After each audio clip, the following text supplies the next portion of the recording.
Hi, what's up? I'm Simon HC and welcome to our next very exciting lecture. Today we have post-production techniques in the house. So we'll take care of our images inside of Photoshop and we'll use also some extra channels from V-Ray and V-Ray Frame Buffer to improve our images. Let's jump into Photoshop so we can get the idea about my workflow.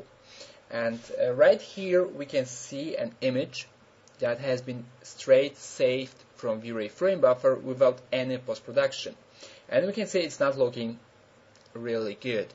So we have here an overexposed area in the middle because the vignetting has been pretty strong inside of V-Ray physical camera, and we can see the edges are pretty dark, and that's cool, but we need to take care over this area. And in the end I have came up with this result, and the difference is pretty obvious, and I like much better the end result. You can decide on your own, but still I have done a lot of work and I'd like to show you step by step how I have achieved these effects.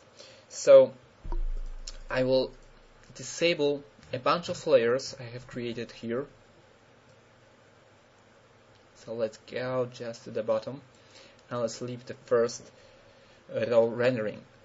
And the first thing I have done is I have added a layer by duplicating the layer, and I have just changed the colors, and with some help of levels I have actually darkened the area right here. And in the next step I have just duplicate the layer, and with some color balance I have changed also the colors. So that's pretty easy. So you can go just filter. Let's choose the layer. So filter, color balance, or you can choose Ctrl B on your keyboard to enable this option. Sorry. Or right here. Or that, no, adjustment. I'm using some of the keyboard shortcuts and I'm just lost when I need to find it somewhere in the panel. So there we go, Ctrl balance. And the next step was adding the sky. And of course I have used my alpha channel, as you can see right here, to add the sky.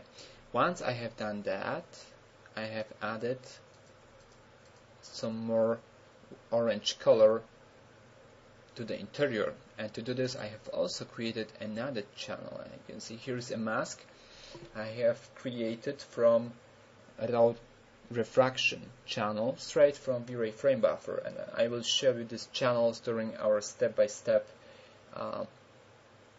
production in Photoshop, so don't worry, we'll get back to it. And the next step was adding some more color correction, so it's more like brown right here. I was maybe in some dark mood, so that's why I have chosen these dark colors. And to be not so evil, I had added some more blue colors to have a more obvious contrast between the orange lights inside of the building and the kinda dusk atmosphere outside. So a bit more glow here in this area on the left edge.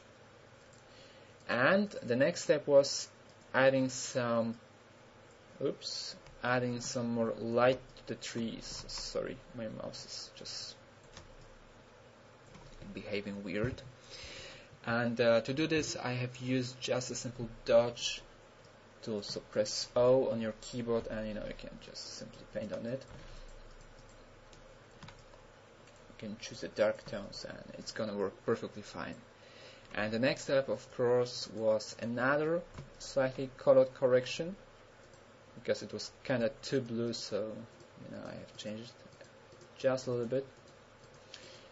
So we have here the sky correction, the facade correction, then I have added a bit more light in the area where I had the garden lights. I have also darkened the sewer, just kinda too white for my taste. and I have increased the hue saturation on the tail lights of my fast passing by cars. And in the next step, let's find out. Yeah, we have added some glows to the lights, and I will show you also how to do this. And right here, a bit more contrast, some orange colors right here, and let's go more vignetting, bit blue on the right corner, bit darker, and that's the end. So as you can see, we did a lot of layers, one above the other, and that's a pretty cool process. I really enjoyed to do this. So let's start with a fresh image, and I will now delete all the layers,